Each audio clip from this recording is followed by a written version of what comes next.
bom dia. Estamos chegando no dia da eleição. No próximo domingo, 5.180.000 maranhenses irão à urna escolher os representantes de cada município. Mas quais são os direitos e os deveres desse eleitor? E os candidatos, quais são os direitos e deveres que eles têm que cumprir nesse dia para que tudo saia certinho e a democracia seja vitoriosa? É sobre isso que nós vamos falar no programa de hoje. E quem veio conversar comigo e tomar café para a gente falar sobre esse assunto foi o doutor Eduardo Gomes, que é advogado eleitoral. Bom dia, doutor Eduardo. Bom dia, é da satisfação estar aqui nesse programa esta manhã. Seja muito bem-vindo. 5 milhões, isso a gente está falando só do Maranhão, né? 5.180.000 pessoas votando nesse dia. É muita coisa, é muita gente e a agitação começa bem antes. Mas nesse dia, o que o senhor diria? Isso aqui não pode ser desrespeitado de jeito nenhum. A regra número 1. Então, bom dia mais uma vez. Satisfação imensa estar aqui nesse programa e trazer mais informação para esse público que nos assiste. E agora falar de eleição. As eleições é no próximo domingo, a gente vem de um período aí, até sábado vai fazer 45 dias que os candidatos estão na rua. Isso. E durante esse período foi permitido o eleitor ter acesso a esses programas na TV, na rua, e agora, até o dia 3, até hoje, quinta-feira, é permitido ainda a realização de comício.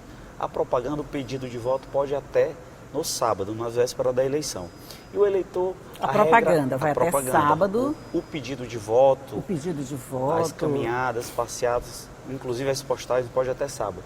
E a regra geral é o quê? Que no dia da eleição, o eleitor, principalmente, ele deve ir exercer a sua cidadania, deve se dirigir ao seu local de votação de forma pacífica, de forma ordeira. Não é permitido essas movimentações na rua. Ele pode ir com a camisa do seu candidato, com um boné, um broche do seu candidato. Isso pode, por exemplo, eu posso ir votar com uma camisa que tem aqui o rosto do meu candidato, o número dele, posso usar o bottom, posso usar boné, posso fazer tudo isso? Isso. Entrar na cabine de votação assim? Pode. A regra geral, você pode, é uma manifestação individual. Essa manifestação, ela deve ser silenciosa, inclusive, você não pode estar com gritos de ordem, mas você pode, com a camisa do seu candidato, o boné, o adesivo, até a bandeira, é possível que você vá, inclusive, entrar na sessão, ir até a urna com a identidade, digamos, do seu candidato, a prefeito ou a vereador. Nem precisa pedir voto vestido assim, né? Não precisa. É uma forma, inclusive, uma forma inteligente. Subliminar de fazer campanha, não é? Mas só não pode externar isso, você não pode falar a respeito. Se eu não posso chegar na fila, dizer, pega esse santinho aqui e vota no meu candidato. Não, mas ele pode ler o nome do meu candidato na camisa. Pode, Simples. pode. Assim, o que a legislação ela fala sobre essa manifestação? O que é mais... Muitas pessoas, elas ouvem falar de boca de urna. Isso é algo muito comum e toda a população já ouviu falar. A boca de urna em si não é somente a compra de voto. Você abordar alguém na rua, oferecer dinheiro, alguma vantagem em troca do voto. A boca de urna, a lei das eleições, a lei 9.504, o artigo 39, ela traz lá a hipótese. Inclusive, pode ser punido com prisão, a detenção que pode ser de 6 meses a 1 ano, ou com a substituição ou aplicação de multa também. E não é, como eu havia falado, não é somente a compra de voto, o ofertar dinheiro ou uma vantagem em troca daquele voto. O crime de boca de urna pode ser aglomerações no dia das eleições, nas ruas, você promover, por exemplo, um carro de som e sair tocando pelas ruas com o jingle daquele candidato, a música daquele candidato. Não pode. Não pode. Então é um tipo, você ligar uma caixa de som na porta da sua casa com música de candidato referindo-se à eleição, também não pode. Então são várias práticas. Está abordando pessoas na rua, distribuindo panfletos, distribuindo santinhos. Isso que eu queria saber. Por exemplo, assim, nos locais de votação, é muito comum a gente ver essa movimentação. Nos últimos anos, por conta dessas aplicações de multas, de sanções, essa coisa toda, deu uma freada, mas ainda é muito comum. Se eu tiver numa esquina de uma sessão eleitoral, por exemplo, uma escola lá X tem várias sessões eleitorais, na esquina dessa rua eu não posso ficar lá parada distribuindo santinhos e nem fazendo nenhum tipo de aglomeração, né? Não está na porta da sessão, mas eu estou na proximidade. Em hipótese alguma. É protegido, os locais de votação eles são protegidos, deve haver uma distância, deve haver uma distância segura para aquele local de votação ele está, para que ele ofereça as condições para o eleitor ir destinar seu voto. Se algum eleitor ou candidato também, ou alguém da equipe de um candidato esteja promovendo essas ações, deve ser comunicado à Justiça Eleitoral. Se for próximo de uma escola, a escola pode receber uma ou várias sessões eleitorais. Sim. As grandes escolas, por exemplo, aqui na capital, elas dispõem de vários locais de votação. E eles destinam cada sala para uma determinada sessão. Isso. Então, naquele lugar, só quem pode ter acesso são os fiscais. Os fiscais, cada coligação ou partido, eles podem nomear até 2 fiscais. E também há os representantes, os servidores da Justiça Eleitoral.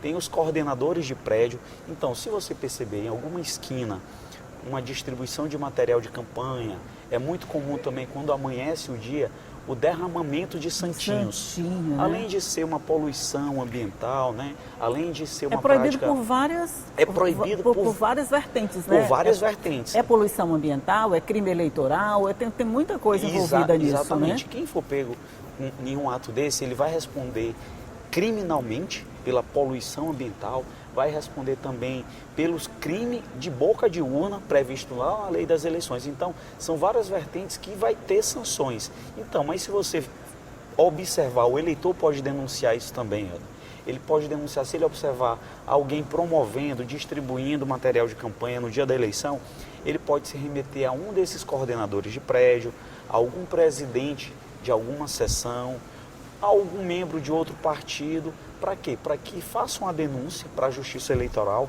Entendi. E a Justiça Eleitoral tome as providências com a polícia, faça o exercício da força policial para que cesse aquele ato que é considerado ilícito. Transporte de eleitor, doutor Eduardo, é mesmo que seja proibido, a gente sabe disso, mas isso acontece muito. Talvez aqui na capital a coisa fique um pouco mais dissimulada, não vou dizer que não aconteça, né? Talvez fique um pouco mais dissimulada, mas a gente vai ter até transporte gratuito, se eu não me engano, interurbano aqui na capital para facilitar essa movimentação. Mas a gente sabe que é uma prática que ainda acontece. Nesses casos, o que pode e o que não pode? Então, é proibido o transporte de eleitores, desde que ele seja promovido sob a fiscalização da Justiça Eleitoral. Os juízes eleitorais, eu arrisco dizer, de todas as cidades, a gente chama zona eleitoral, porque tem cidade que, como a cidade é pequena, às vezes uma zona eleitoral engloba mais de um município. Sim, sim. Então, eu arrisco dizer, em todas as zonas eleitorais, o juiz eleitoral teve esse cuidado de provocar o poder público, a prefeitura, para saber qual era a malha de transporte público que seria disponível. Né? Aqui na capital, por exemplo, a prefeitura vai dispor de os ônibus e comunicou à Justiça Eleitoral. E esses ônibus estarão identificados. Nos interiores, nas cidades do interior do Maranhão, os prefeitos foram provocados, as prefeituras, e o juiz eleitoral recebeu lá, olha, no nosso município vai haver transporte nas seguintes rotas. Então, esse transporte de eleitor, a Justiça Eleitoral está acompanhando, e é possível, mas dentro da mesma... É legal quando oferecido pelo poder público. Público e sob a fiscalização da Justiça Eleitoral. Sim, a Justiça Eleitoral está acompanhando, então ela sabe que nos bairros, nos distritos, nos povoados, vai haver transporte e esses transportes serão identificados. É possível também que os candidatos, as coligações, eles façam cadastramento de veículos que eles vão estar sinalizados e esses veículos, eles ficam disponíveis para a Justiça Eleitoral. Então, são veículos identificados. Mas sua pergunta nos remete, muitas vezes, àquele transporte de passageiros de São Luís para o interior. Por interior, esse que é interessante. Daquelas cidades regionais de uma cidade para outra. De uma cidade para outra. Isso é muito comum, é proibido, porque é um tipo de vantagem que determinado candidato está levando para o eleitor Porque o que que tá por trás disso? Historicamente existe isso. Tem algumas cidades aqui no Maranhão que tem uma colônia muito grande de eleitores aqui na capital. Sim. Pessoas que vieram para estudar, para trabalhar, verdade. em busca de novas oportunidades. Então esse transporte é proibido. Então se for identificado, a polícia vai fazer o bloqueio do veículo, vai identificar quem é o responsável pelo aquele transporte e pode ser, se for um candidato, ele pode ser, por exemplo, responder por uma ação de abuso de poder econômico. Exatamente. Porque assim, para alugar um ônibus, uma van cheia de passageiros, não é algo que está acessível a qualquer candidato. Tem Então, que ter o dinheiro para pagar. tem que ter o dinheiro para pagar. Então, ele vai ter uma vantagem. Então, a eleição, um dos princípios que ela defende é a paridade de armas. O que é paridade de armas? Todos estarem de igual armas. A gente não sabe. Olha, a gente sabe que não existe, a coisa mas fica bem complicada. Mas é um dos cuidados, pelo menos, da justiça eleitoral. Mas a gente vai ficar devendo para o eleitor, né? Mas tá ótima a nossa conversa, mas nós vamos dar só um intervalinho. Eu vou deixar ele tomar um pouquinho mais de café, a gente vai tomar uma aguinha, sempre aquilo que a gente faz no intervalo, mas a gente volta para continuar conversando. Um minutinho só e a gente volta já já.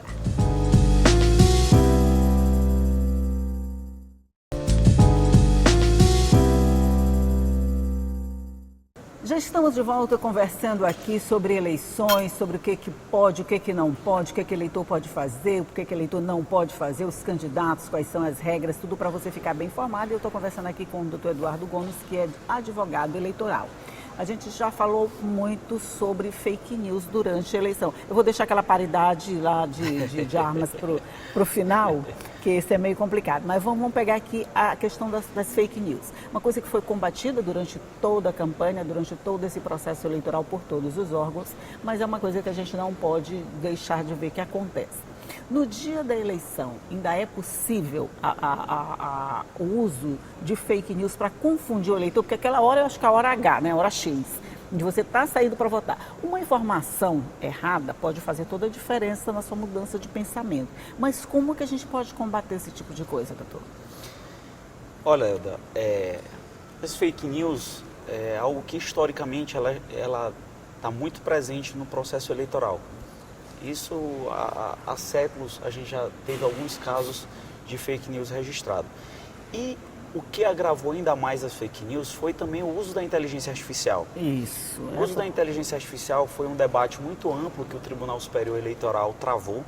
Ele conseguiu disciplinar algo, trouxe um regramento restringindo o uso da inteligência artificial. A inteligência artificial, ela, nesses debates, nessas discussões, o TSE recebeu várias fontes, né, organizações, ONGs, Academia de Direito Brasileiro Eleitoral e Público participou disso, as agências de marketing e comunicação também participaram desse debate, inclusive cogitou-se a utilizar, a permitir o uso de inteligência artificial nas eleições no Brasil, que foi proibido. Foi proibido de que forma? Existe aquela inteligência artificial meramente para corrigir uma imagem, você tira as fotos do celular, você usa instrumentos de inteligência artificial para melhorar a imagem, para você colocar legenda nos programas. Isso é feito muitas vezes com auxílio da inteligência artificial, isso é permitido. Outra modalidade de inteligência artificial que foi totalmente proibida foi as chamadas deepfakes. As deepfakes é quando você pega um vídeo, usa a imagem de alguém com a voz de outro. Isso o Trump, né? As eleições dos Estados Unidos isso foi comum. Aqui no Brasil, como ainda está muito acirrado, os dois candidatos que foram a presidente na última eleição, eles têm vozes bem marcantes. Então, às vezes, eles colocam um com a voz do outro. Apresentadores de telejornais muito famosos no Brasil também, eles utilizam essas imagens. Então, isso é deepfake. Você pegar a imagem de alguém, mudar aqui a leitura labial e transmitir um som que aquela pessoa não fez. Um tipo de comentário que aquela pessoa não fez. Então, isso é deepfake. E existe também outra modalidade de inteligência, essa deepfake foi totalmente proibida. A outra modalidade que foi permitida nas campanhas para usar tanto na TV, na internet, no rádio, foi com o auxílio da inteligência artificial, desde que é identificada. Por exemplo, um candidato chega num terreno baldio e promete, olha, aqui não foi feito nada esse ano e aqui será construído um posto de saúde, uma escola. E com a ajuda da inteligência artificial, ele simula um prédio ali. Tá? Então, esse tipo de inteligência artificial para o bem, ela foi permitida, mas você tem que identificar, olha, este material foi criado com inteligência artificial. Pois bem, nessa reta final, na campanha você tem o direito de resposta, você tem tempo para rebater aquela informação que foi fornecida por outro, mas hoje, com o alcance das redes sociais, às vésperas das eleições pode muito bem surgir uma deepfake de um candidato, por exemplo, que está renunciando à candidatura. Ave Maria. Imagina o alcance disso, para você desfazer. Até desfazer leva um tempo, então, se né? acontecer um fato, aqui no Maranhão tem algumas cidades que estão bem acirradas, a polícia participando, a Justiça Eleitoral está prevendo essas situações, com aplicação de multa, com uma vigilância quase que diurna. Então, para evitar isso, verifiquem as informações. Se você vê um vídeo, vá na página oficial daquele candidato. Não acredite em tudo que você está vendo na internet, no WhatsApp, no Instagram, essas redes sociais mais populares, onde a gente recebe a notícia instantaneamente, né? No WhatsApp, por exemplo. Você vai saindo, por exemplo, você tem seu candidato, você vai saindo para votar, aí você recebe uma mensagem aqui que ele renunciou. Primeira reação é não votar mais nele, ele renunciou.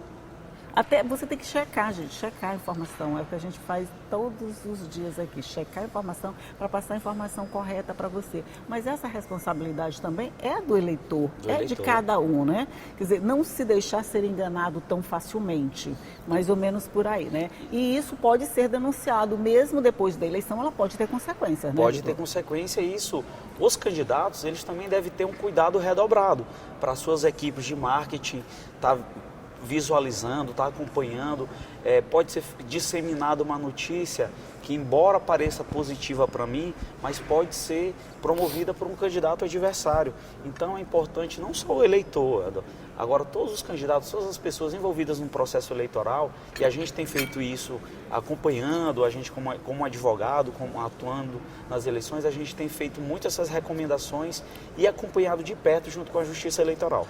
Ok, vamos falar de uma outra coisa que a gente vai ter uma eleição diferenciada aqui no Maranhão por conta dos plebiscitos que vão acontecer. Acontece um aqui em São Luís, para a população dar sua opinião a respeito do sistema de transporte gratuito para estudantes e algumas situações mais específicas, e em Governador Edson Lobão, que vai ter a mudança do nome. Nesse caso de plebiscito, o eleitor, ele é obrigado a votar, ele pode deixar de votar. Qual é a relação do eleitor com esse plebiscito, com essa votação? Então, é uma consulta pública que foi feita, o TRE promoveu que essas duas cidades, aqui em São Luís e Governador Edson Lobão, nas cidades sem essa consulta pública, o que vai acontecer? Você vai se dirigir ao local de votação e você vai ter a opção de votar primeiramente. É obrigatório isso, viu, Helder? Você vai votar para vereador. Você vai depositar seu voto para vereador e em seguida para prefeito. E vai encerrar o processo de votação. Com as duas escolhas. Com as duas escolhas. Nessas cidades, aqui em São Luís e Edson Lobão, vai ter uma consulta a mais, que é exatamente para saber se é a favor ou não do passe livre para os estudantes. E Governador Edson Lobão é sobre a mudança da cidade, que vai passar, se for aprovado... Mudança do nome da cidade. Do nome para ser Ribeirãozinho. Antigamente ela era um povoado e chamava-se Ribeirãozinho.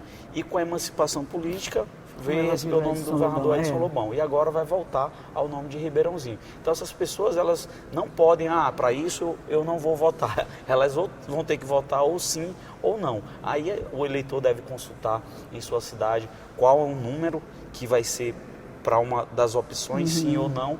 Os mesários estão orientados também a prestar essa informação, mas assim, não vai ser uma consulta dissociada, vai ser na hora do seu voto. Na hora do voto. Então você vai ter que exercer, se você vai votar para vereador e prefeito, obrigatoriamente você também vai fazer essa votação. A cola. O número do prefeito é fácil, 2 números. O número de vereador já são 5, né? Se eu não me engano. 5 dígitos. Já pode ser um pouquinho mais difícil da gente decorar. Eu, por exemplo, não sei bem o número do meu vereador, né? Então, eu posso levar uma cola, não é crime, não é proibido, não, né? Não, você deve você pode utilizar sim dessa cola. Se eventualmente você chegar ao local de votação, esqueci o número do meu vereador. Vixe, Maria, e aí? Tem jeito, calma. Seu vereador não vai perder esse voto, esse precioso voto, porque ele certamente fará falta.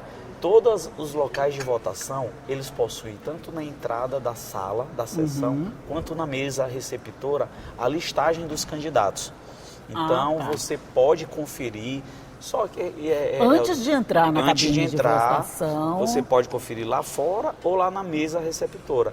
Mas assim, imaginando que você vai votar num local muita aglomeração, de muitos eleitores, é recomendado que você leve sua cola no seu bolso, guarde, não leve no celular. Não pode... porque o celular a gente não entra com ele, né? Não e pode é isso, votar. gente, não leva no celular não. A gente tem mania de botar tudo no celular, né? Então, não leva no celular não, você vai deixar o celular do lado de fora da cabine de votação. Então, se você esquecer, esqueceu. Se você levar a colinha na mão, anota no papel, anota em qualquer coisa, mas leva a cola, eu acho muito prático uma coisa dessa, né? Embora a cola que recebe esse nome tradicionalmente, você não precisa esconder. Nessa não precisa não, gente, é liberada. Você não precisa esconder a cola, você anota o número dos seus candidatos, eles vão lhe auxiliar, o processo de votação será mais rápido. Isso. Esse uso do celular é proibido. A gente até frisa, Elda, para que existe o e-título?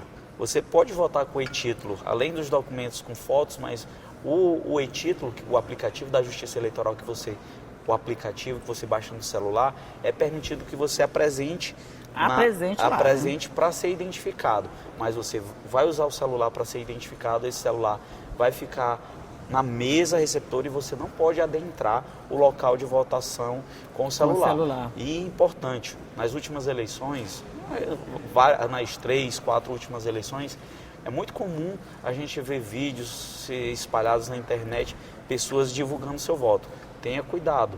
Isso é crime também eleitoral. Então, não pode levar um celularzinho escondido aqui na hora. Não pode levar. Se você levar esse celular escondido, fique com você, não use, não tire foto, sob pena de responder criminalmente. Até porque às vezes você tira a foto para mostrar que teve alguma coisa errada lá, né? Para mostrar que a urna não está funcionando direito, esse tipo de coisa. Só uma última pergunta, bem rapidinho, nosso tempo está acabando. Documento, você precisa levar um documento para a hora da votação? Hoje em dia, aqui no Maranhão, 92% do eleitorado já tem leitura biométrica. Você pode se dirigir sem documento, fazer a leitura biométrica. Se a urna reconhecer, você está dispensado da apresentação de documento com foto. Você deve levar documento com foto, sim, porque a urna, em muitos casos, a leitura biométrica ela não é possível. Então você só vai poder votar se for apresentado um documento com foto. Mas eu levei meu título eleitoral. Não, você pode... Não tem foto. Não tem foto. Você leva o seu título eleitoral para agilizar o processo de liberação da votação, mas garanta o exercício da sua cidadania. Leve seu documento com foto. Vamos combinar uma coisa? Leva sua identidade, leva seu RG, ou então leva sua carteira de motorista que tem todas as informações. Você vai se livrar de muitos problemas nessa hora. Então, o básico, não use o celular, não entre com o celular, você já sabe que não vai poder entrar, use a cola, é bem mais prático, e leve um documento que você está habilitado a votar e vai escolher quem você quer para representar você durante esses 4 próximos anos. Tem que escolher com muito cuidado, gente. São 4 anos pela frente. A responsabilidade de quem vai administrar o município é toda nossa. Lembre-se sempre, é toda nossa. Somos nós que escolhemos quem ocupa a prefeitura e a Câmara Municipal de Vereadores de todos os municípios do Brasil. Doutor Eduardo Gomes, a gente conversaria aqui a manhã inteira, tem assunto demais para falar, mas muito, muito obrigado pela participação. Agradeço, e por me ajudar a fazer o programa de hoje. Tá ótimo, muito obrigado, sempre um prazer estar com você. Bom dia. Bom dia. E bom dia para você também, que já sabe que deve exercer seu direito com toda garantia e com todos os cuidados. É responsabilidade para chuchu, gente. A responsabilidade é nossa, eu digo mais uma vez. Então, escolha direitinho, faça a sua escolha e comemore na segunda-feira. No domingo à noite a gente já vai saber tudo, né? A gente já vai saber o resultado no domingo à noite, né? Então, no domingo à noite a gente já está comemorando ou reclamando porque o nosso candidato não foi eleito. Tchau e até a próxima.